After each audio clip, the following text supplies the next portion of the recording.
Oramos para pedir la dirección de nuestro Dios en esta mañana, en esta tarde. Señor nuestro Dios, gracias damos porque podemos estar aquí con Él, Señor, parte de su iglesia, y porque nos ha cuidado, nos ha dado todo lo que necesitamos y que podemos tener esta comunión unos con otros. Y así poder escuchar juntos sus palabras, Señor, que son vida. Pedimos que nos enseñe hoy, Señor, y siga transformándonos conforme a sus propósitos. Ayúdanos en todo y que ese Espíritu sea el que nos enseñe esta tarde. Se lo pedimos en el nombre de Cristo Jesús. Amén. Pues vamos a retomar después de un descansito, ¿no? Hace 8 días estuvo con nosotros el hermano Lalo, hace 15 días estuvo el hermano James. Entonces, ahorita estamos retomando nuestro estudio de Juan y vamos a terminar esta sección. Y hoy vamos a ver estas declaraciones del Señor Jesús. Cuando Él le dijo a sus discípulos ahí reunidos, ¿no?, que Él es el camino al Padre, ¿verdad? Entonces, ya hemos leído antes cuando inició este capítulo que el Señor lavó los pies de sus discípulos. ¿Se acuerdan? Ahí en la cena de la Pascua. Fíjense cómo dice ahí el capítulo 13, versículo 1. Antes de la fiesta de la Pascua, sabiendo Jesús que su hora había llegado para pasar de este mundo al Padre, habiendo amado a los suyos que estaban en el mundo, los amó hasta el fin. ¿Qué declaración hizo aquí el apóstol Juan?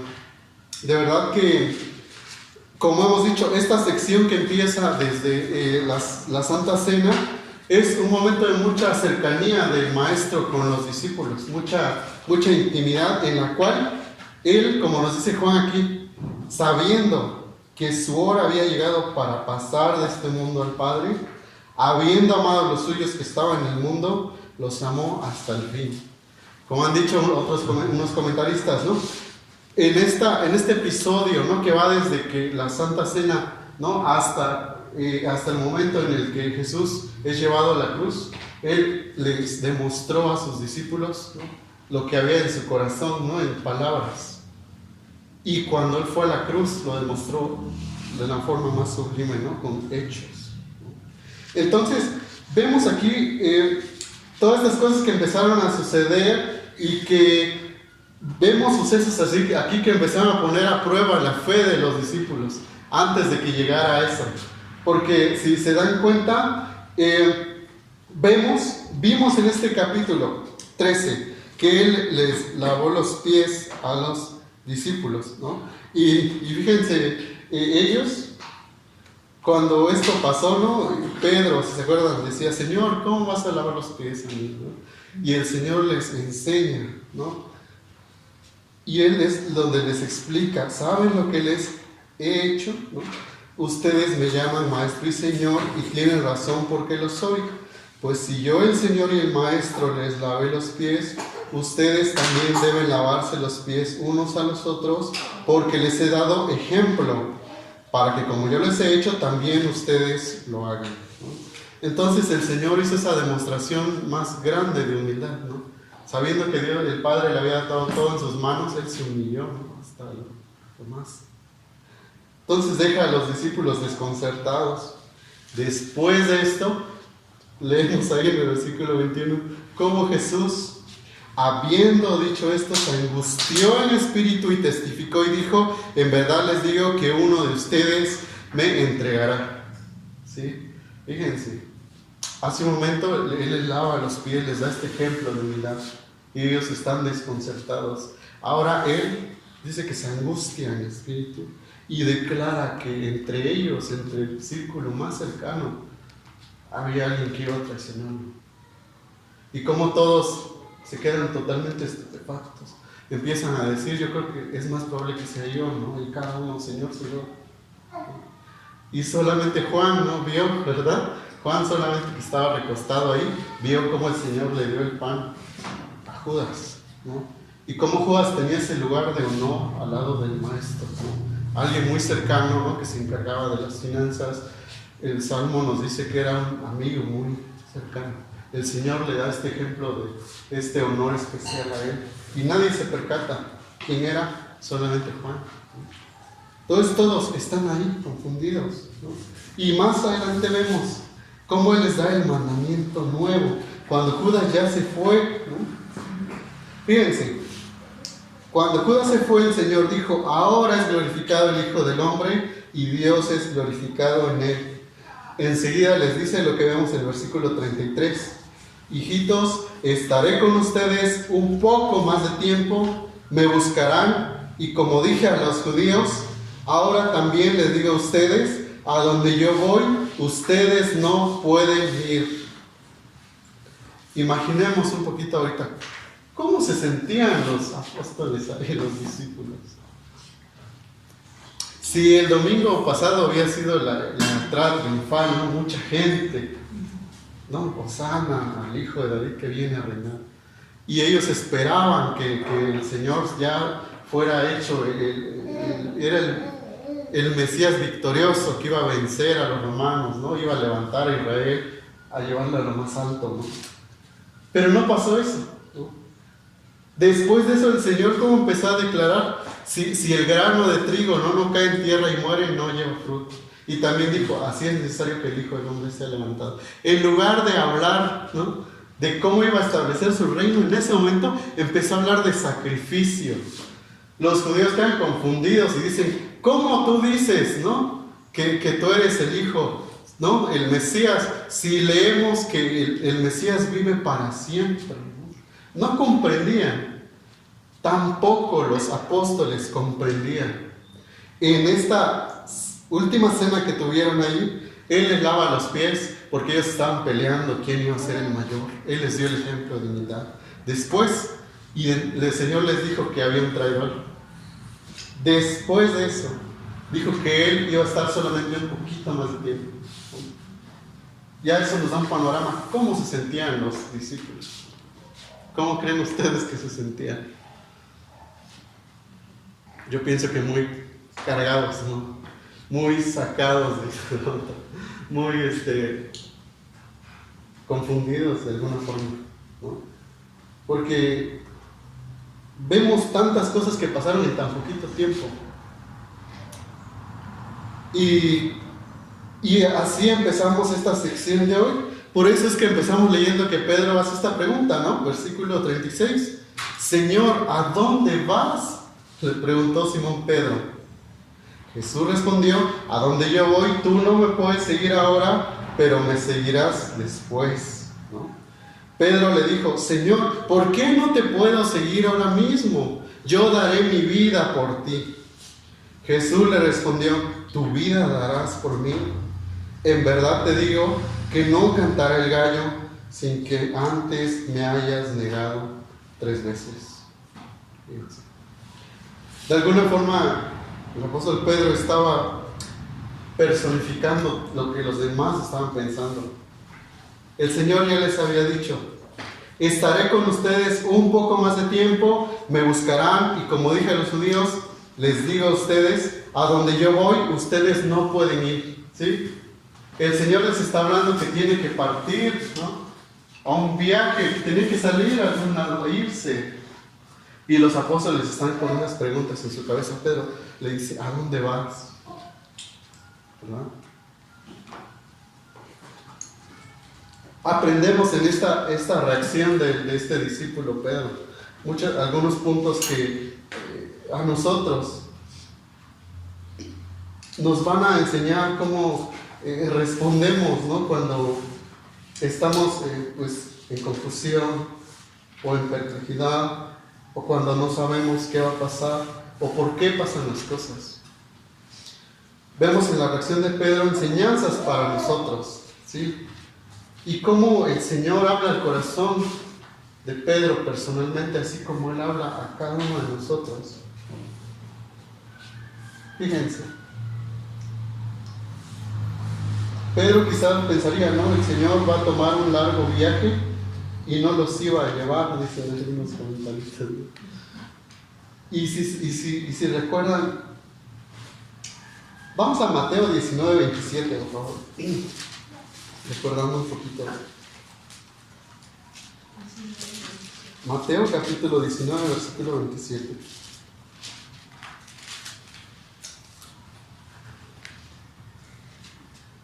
Fíjense cómo dice, y es Pedro el que habla aquí también. Dice así: entonces Pedro le respondió: mira, nosotros lo hemos dejado todo y te hemos seguido. ¿Qué pues recibiremos? En el entendimiento de los discípulos, ellos tenían claro esto, que como dice aquí, ellos habían dejado todo, ¿no? Habían dejado familia, redes, ¿no? Trabajo, forma de vida, para seguir al Señor. Y en este momento el Señor le está diciendo: voy a irme, y ahora no pueden ir, ustedes no pueden ir. Entonces, de alguna manera lógica, si tener como iban pensando: Señor, lo dejamos todo y te vas, ¿no? Primero le dice: Señor, ¿a dónde vas? El Señor le dice: a donde yo voy tú no puedes seguir, tú no me puedes seguir ahora, pero me seguirás después. Pedro le dijo: Señor, ¿por qué no te puedo seguir ahora mismo? Yo daré mi vida por ti. ¿Cómo respondía el apóstol Pedro? De alguna manera como él era, ¿no? Su carácter, un poco impulsivo, un poco, ¿cómo se dice? De alguna manera era muy animoso, era muy emotivo, muy emocional. En el momento sentía algo y lo decía, ¿no? Decía que estaba muy conectado su corazón, estaba más conectado cerca de su boca que su cabeza, ¿no? Era más de lo que sentía en ese momento, lo sacaba. Señor, ¿por qué no te puedo seguir ahora? Vemos aquí que el Señor conocía a Pedro en toda su debilidad. Conocía a Pedro por cómo era, ¿no? Sabía que Pedro era leal, ¿no? Una de las fortalezas de Pedro era muy leal, ¿no? Señor, ahora mismo quiero seguirte, ¿no? ¿Y qué dijo más abajo? Voy a dar mi vida, yo voy a poner mi vida por ti. Emotivamente, ¿no? Sentimentalmente él era muy leal. Sin embargo, su voluntad todavía tenía que ser transformada. ¿Sí? Si su lealtad era su fortaleza, su voluntad era débil, ¿no? Humanamente hablando. Pero fíjense cómo el Señor lo conocía, ¿no? Y aún así, como leímos cuando inició el capítulo 13, lo amó hasta el fin. Podemos ver cómo el Señor amaba a Pedro. Fíjense cómo Pedro se sentía tan comprometido con su discipulado que lo que dijo es: yo a donde vayas te sigo ahora. Y después, como dice, daré mi vida por ti, ¿no? Pero en ese momento vemos cómo Pedro, su devoción estaba basado en lo que sentía, solamente en su emoción. Y cuando llegaría la crisis, cuando llegara, su emoción le fallaría. Entonces vamos a ver que el Señor amaba a Pedro, ¿no? Tal cual él era débil, que él todavía faltaba, ¿no? Que el Espíritu Santo totalmente lo controlara y lo transformara, pero eso sucedería más adelante, ¿no? En Pentecostés, ¿no? Fíjense, Jesús sabía que Pedro, primero Jesús conocía las debilidades de Pedro. Segundo, Jesús conocía que Pedro le amaba. Si quieren, vamos a hacer un adelanto ahí a Juan capítulo 21.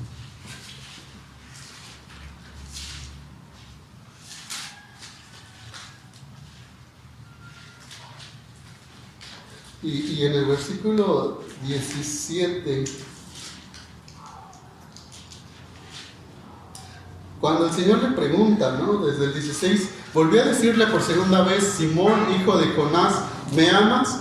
Sí, Señor, tú sabes que te quiero, le contestó Pedro. Jesús le dijo: pastorea mis ovejas. 17, Jesús le dijo por tercera vez: Simón, hijo de Jonás, ¿me quieres? Pedro se entristeció porque la tercera vez le dijo: ¿me quieres? Y le respondió: Señor, tú lo sabes todo, tú sabes que te quiero. Apacienta mis ovejas, le dijo Jesús. El Señor amaba a Pedro, y vemos aquí, en esta parte que acabamos de leer, que en su corazón, Pedro amaba al Señor. ¿Y cómo dice: Señor, tú sabes todas las cosas? Aún con sus debilidades, con sus dudas, el Señor sabía que Pedro sí amaba. Y ahora el Señor no solo amaba a Pedro, no solo lo conocía, sino que el Señor sabía quién Pedro iba a llegar a ser. Fíjense cómo, por eso es que el Señor le dijo esto, versículo 38 del capítulo 13. Jesús le respondió: tu vida darás por mí. En verdad te digo que no cantará el gallo sin que antes me hayas negado 3 veces. El Señor primero sabía lo que iba a pasar pronto, de inmediato. Pero en el versículo 36 leemos esto. Jesús respondió: ahora a donde yo voy, tú no me puedes seguir ahora, pero me seguirás después, ¿no? La confusión de los discípulos era que todavía no captaban que el Señor iba a la cruz, ¿sí? Iba a dar su vida por sus discípulos, por sus ovejas, como él ya dijo antes. Pero ellos todavía no lo captaban totalmente, ¿sí? Y por eso, lógicamente, les digo a sus discípulos: ustedes no me pueden seguir ahí, porque el camino del Señor era el Getsemaní, era la cruz, ¿sí? Era el sepulcro y era la resurrección. Ninguno de los apóstoles, por muy cercanos al Señor, podía hacer eso. Pero sí, el Señor llamó a sus discípulos a una vida de sacrificio. Le dijo a Pedro: Pedro, ahora no me puedes seguir, pero me vas a seguir después, ¿no? Y para el Señor ese era un hecho, ¿no? Sabemos que todos, aún los apóstoles, sufrieron el martirio, ¿no? Fueron, ¿no?, martirizados por seguir a Cristo, ¿no? La tradición, ¿no?, los primeros padres, ¿no?, de la iglesia cristiana después de los apóstoles, pues dicen eso, ¿no?, que Pedro fue crucificado también con el Señor, dice cabeza abajo, ¿no? Entonces el Señor conocía a Pedro, sabía lo que Pedro iba a llegar a ser, ¿no?, su papel en la iglesia, ¿no? El Señor conocía a Pedro, amaba a Pedro y sabía quién iba a llegar a ser Pedro. ¿Sí? Y fíjense, el Señor, el amor del Señor ve más allá de lo que ahora somos, ¿no?, de nuestras dudas, de nuestras luchas. El Señor ve lo que puede hacer en nuestras vidas. Entonces, fíjense, qué maravillosa enseñanza vemos aquí. Y ahora bien, en todo como les decía hace un momento, así como estaban ellos con sus preguntas en su cabeza, Pedro, que le decía: Señor, ¿a dónde vas?, ¿no? Y después: ¿por qué no puedo ir contigo ahora? Daré mi vida por ti, le dice, ¿no? Y como el Señor le dice: tu vida darás por mí. Como dijo un comentarista, primero Cristo debe morir por Pedro antes de que Pedro pueda morir por él, ¿sí? El Señor era el que realmente iba a poner su vida por Pedro, no Pedro por el Señor. Y ahora vemos esto en ellos, ¿no? Como dijimos, estaban ellos con preguntas en su cabeza y van a seguir haciendo preguntas, ¿no? Pedro, vemos cómo respondió, ¿no? Él dijo que iba a ser leal. El Señor le dijo que Pedro le iba a negar.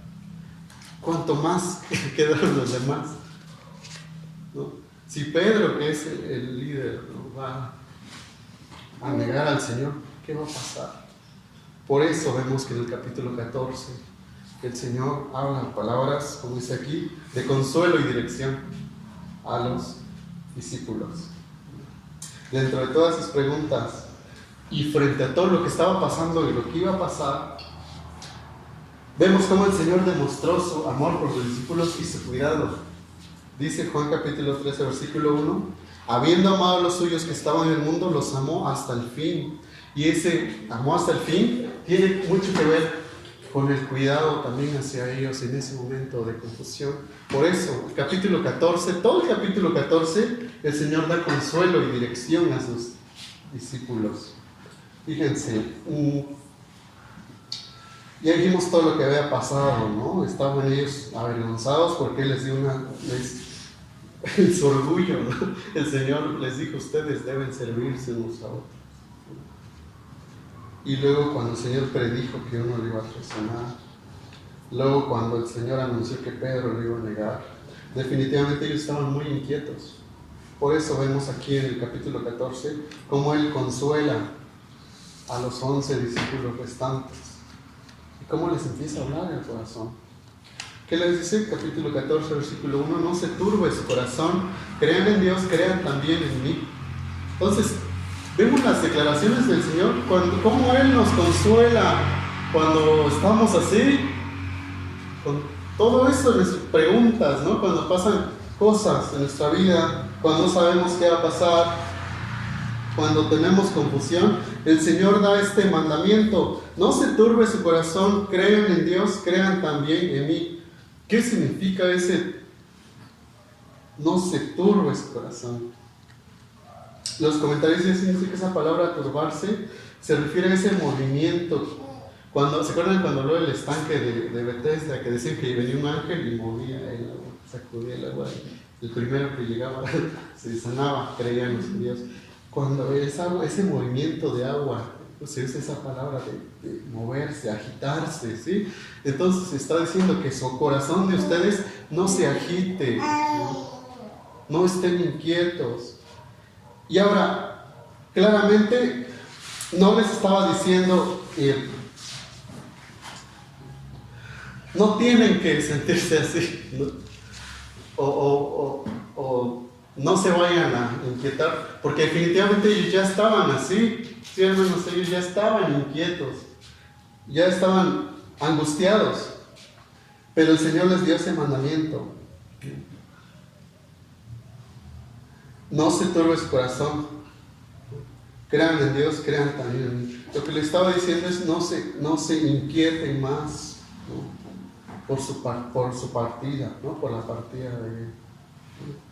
Y cuando les dice crean en Dios, crean también en mí, les está diciendo sigan creyendo. Y como vemos, Él, así como confiamos en el Padre, confiamos en el Hijo. Él estaba asociándose de una manera tan cercana nuevamente con Dios, ¿no? Él estaba diciendo nuevamente que Él es Dios. Entonces los animó a confiar en Él. Entonces, lo primero que nos da confianza o consuelo de parte de Dios es que el consuelo que Él da, hermanos, es un consuelo tan personal para cada uno. Él conocía el corazón agitado de sus discípulos y les dijo, que no se agite su corazón, ¿no? Sigan creyendo en Dios. Fíjense cómo lo segundo que el consuelo que les da es que Él tiene un lugar seguro para sus discípulos, y eso leemos del versículos 2 y 3. En la casa de mi Padre hay muchas moradas, si no fuera así se los hubiera dicho, porque voy a preparar un lugar para ustedes, y si me voy y les preparo un lugar, vendré otra vez y los tomaré a donde yo voy, para que donde yo esté, allí también allí estén ustedes también, y conocen el camino a donde voy. El Señor los consuela hablándoles de la seguridad en la casa del Padre, ¿no? Les dijo que su separación no era permanente, ¿no? Que esa separación era temporal, y que cuando se reunieran nuevamente iban a reunirse ¿En qué lugar? En la casa de mi Padre hay muchas moradas, dijo él, ¿no? Fíjense. Voy a preparar un lugar para ustedes. Y si me voy y les preparo un lugar, vendré otra vez, los tomaré donde yo voy, para que donde yo esté, allí también ustedes estén. Entonces la confianza que les daba era que él iba a preparar un lugar en la casa de su Padre. Vamos a Hebreos capítulo 11, versículo 6. Hebreos 11, 6.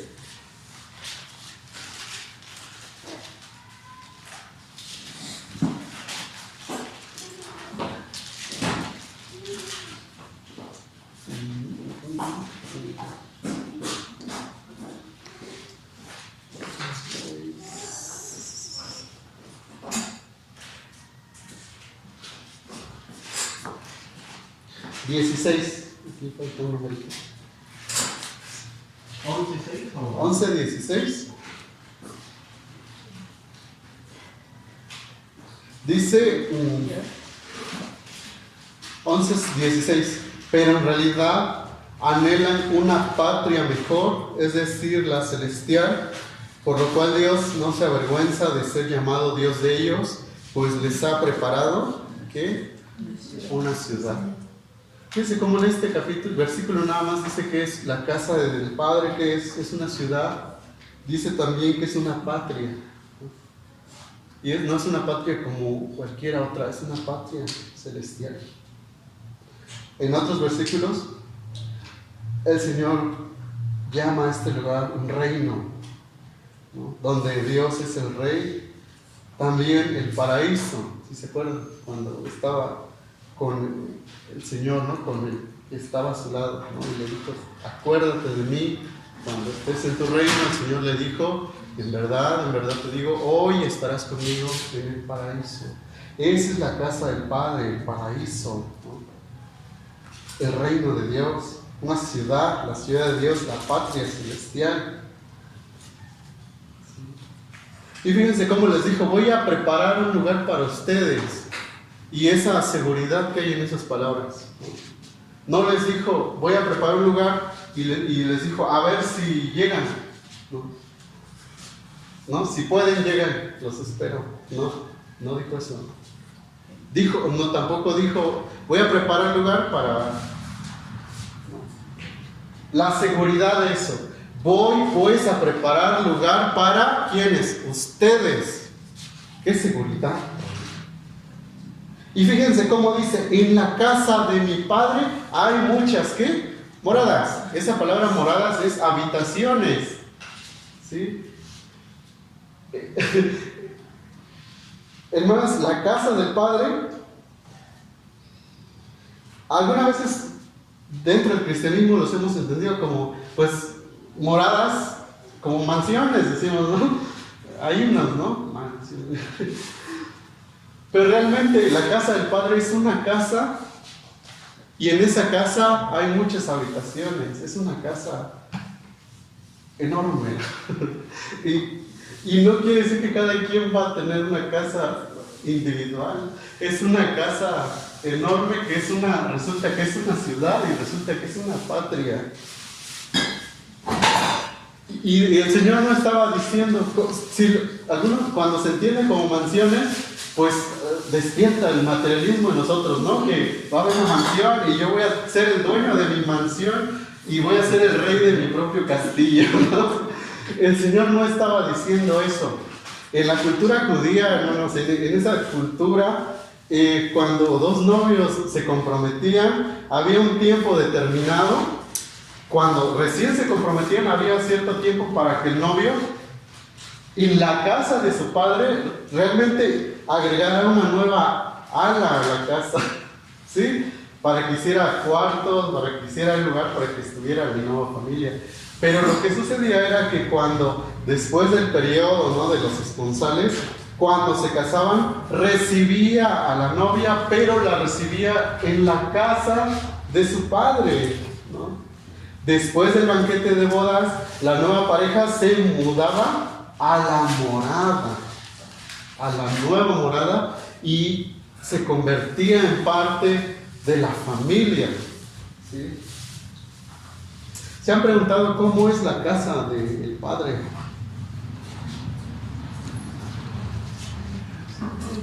¿Han leído alguna vez algo de esto? Una casa enorme de alrededor de 2.200 kilómetros de ancho, 2.200 kilómetros de largo, 2.200 kilómetros de alto, con una muralla de 63 metros de ancho. ¿Y de dónde estás sacando esos números? ¿Cómo sabes? ¿Fuiste?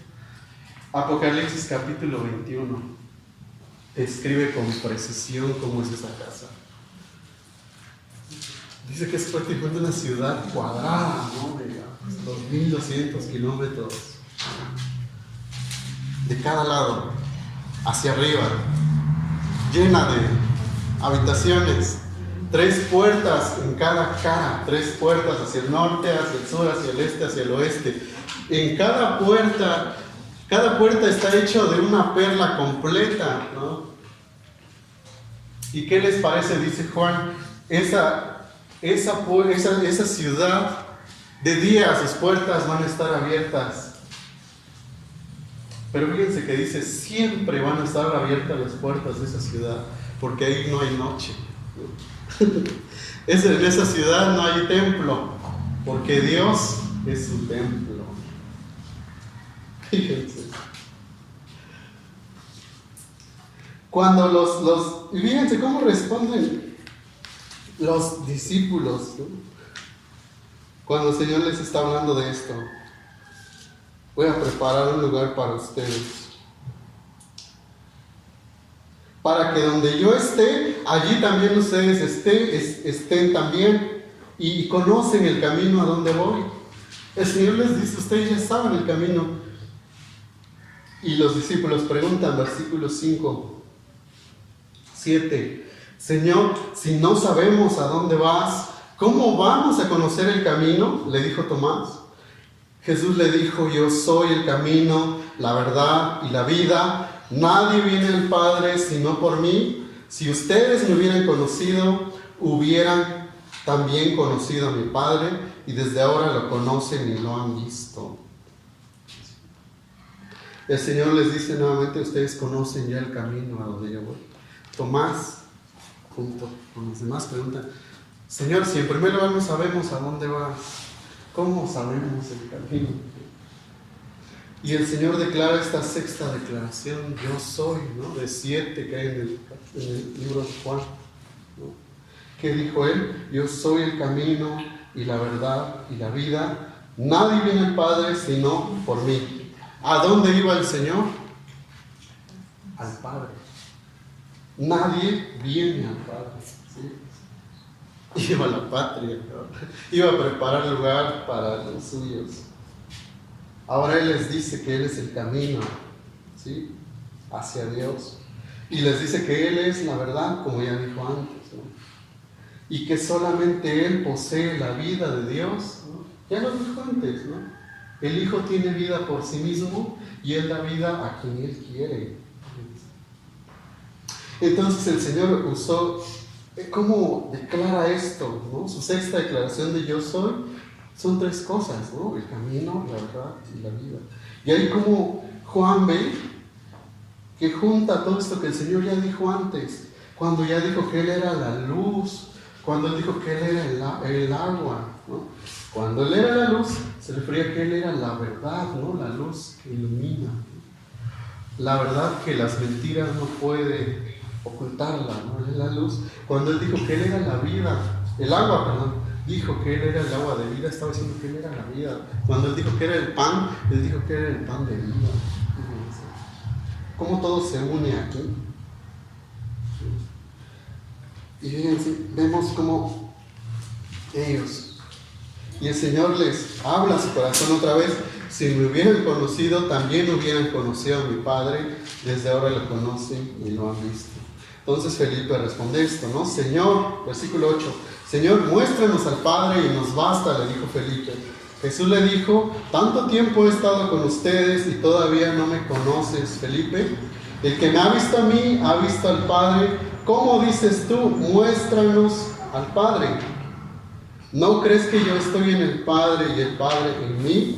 Las palabras que yo les digo no las hablo por mi propia cuenta, sino que el Padre que mora en mí es el que hace las obras.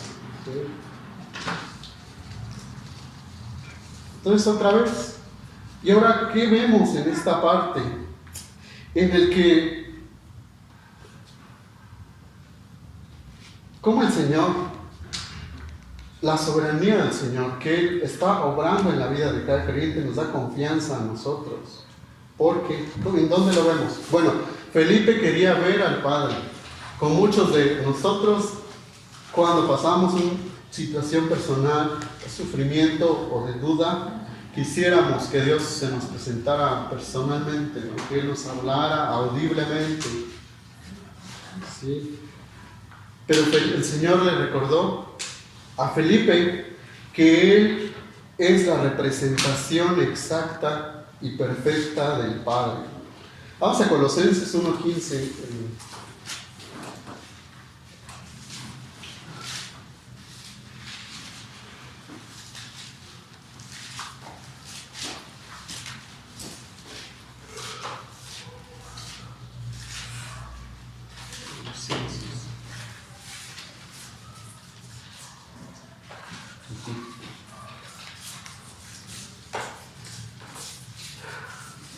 ¿Cómo dice aquí? Él es la imagen del Dios invisible, el primogénito de toda creación.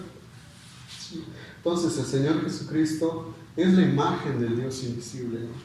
Juan nos dice, si nadie ha visto al Padre, pero el Hijo nos dio a conocer al Padre. ¿Sí?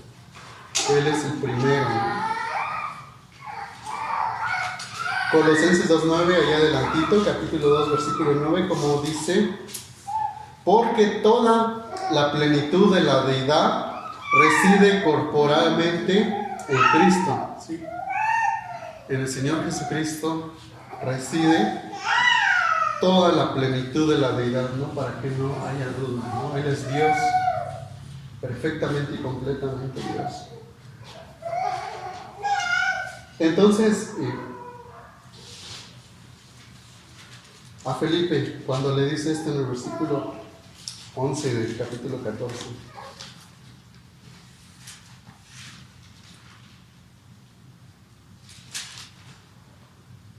créanme que yo estoy en el Padre y el Padre en mí, y si no, crean por las obras mías. Cuando les dice créanme que yo soy en el Padre y el Padre en mí, está hablando con todos los apóstoles, los que estaban ahí, los 11, no solo a Felipe, no solo a Tomás, sino que les habla a todos ellos, y Él les está dando la cura para su confesión, para su desconcierto, ¿no? Crean que yo soy en el Padre. Confiemos, ¿no? Que Él es el Salvador, que Él es el enviado de Dios para nuestro bien. Entonces, creer esta fe no solo es para que no les está hablando de salvación, porque ellos ya estaban limpios, les estaba hablando del sustento para la vida cristiana. Que en ese momento donde estaban confundidos, ¿no? Estaban desconcertados, el Señor les está diciendo, confíen, ¿no? Tengan paz en su vida. Finalmente, la última parte que vemos aquí es como el consuelo que encontramos del Señor, es que Él escucha la oración de sus discípulos, ¿sí? Es lo que vemos aquí, versículo 12. En verdad les digo, el que cree en mí, las obras que yo hago, Él las hará también, y aún mayores que estas hará, porque yo voy al Padre, y todo lo que pidan en mi nombre, lo haré, para que el Padre sea glorificado en el Hijo. Si me piden algo en mi nombre, yo lo haré. Estaban desanimados, dijimos, ¿no? Y ahora tenían un trabajo enorme adelante, ¿no? Debían alcanzar a todo el mundo. los estaba dejando solos para la misión, solos como ellos lo entendían. Pero fíjense cómo les dice. Por eso le está hablando de esa confianza. El que cree en mí, las obras que yo hago, Él los hará también y aún mayores que estas, ¿no? Le estaba capacitando para decir, la obra se va a llevar adelante. Porque yo voy al Padre. Y todo lo que pidan en mi nombre, lo haré para que el Padre sea glorificado en el Hijo. Cuando les dice todo lo que piden en mi nombre, lo haré, es todas las oraciones que el Señor mismo pediría. De acuerdo a su voluntad, de acuerdo a como el Señor mismo oraría, lo haría. Si algo me piden en mi nombre, yo lo haré. Cuando pedimos en su nombre, es pidiendo de acuerdo con sus deseos de Él al final, porque Él es el Señor. Y pídanme. Si me piden algo, yo lo haré, no es que Él está diciendo, pide lo que quieras y es tuyo, ¿no? Cualquier cosa, ¿no? Él está hablando, la promesa que Él estaba haciendo era una promesa de que Él iba a hacer todo lo que iba de acuerdo con su voluntad, ¿no? Y el contexto es el versículo 12. Él los hará también en mayores que esta, porque yo voy al Padre. Sí, entonces Él ya cumplió su misión, porque es lo que oró también, ¿no? Lo vamos a ver en el capítulo 17. Su misión Él ya la había cumplido, regresar al Padre. Ahora los discípulos tienen la tarea de cumplir su misión, seguir el trabajo. Es en ese contexto que Él está diciendo, todo lo que pidan, en mi nombre lo haré, ¿no? Todo lo que pidamos para la extensión del reino de Dios, dentro de la voluntad de Dios, Él lo va a hacer. Entonces terminamos este estudio de hoy, recapitulando esto, ¿no? ¿Qué aprendimos en estos versículos? Aprendemos del Señor y cómo Él ama a sus discípulos, ¿no? Cómo Él los conoce personalmente. Dios conoce las debilidades de sus discípulos. Él ama a sus discípulos y Él cumplirá su obra en sus discípulos, ¿no? La segunda parte aprendimos del consuelo del Señor que da en todo momento a sus discípulos. Y se basa en esto que vimos aquí, 4 puntos. Primero, que la fe en el Señor, la fe personal en el Señor trae consuelo personal porque Él nos conoce. ¿Sí? Segundo, que el futuro, nuestro futuro a largo plazo está seguro, ¿no? Lo tercero, que la mano de Dios está obrando en la vida de cada creyente. Y finalmente que Él escucha y Él contestará las oraciones que se hagan de acuerdo con su voluntad. Y eso es lo que aprendimos en este capítulo 13 y 14 para terminar. Y pues oramos, hermanos, y déjalo. Señor, nuestro Padre, gracias por sus palabras que fueron dichas para traer consuelo a los discípulos. Señor, y creemos que, como vemos acá, nos conoce en persona, cada uno sabe todo de nosotros y tiene cuidado de nosotros. Y promete, Señor, que todo lo que nos ha prometido en cuanto a la seguridad en sus manos, la seguridad en su casa, que su obra va a llevarse a cabo adelante en nuestras vidas, Señor, y que nos cuida en todo.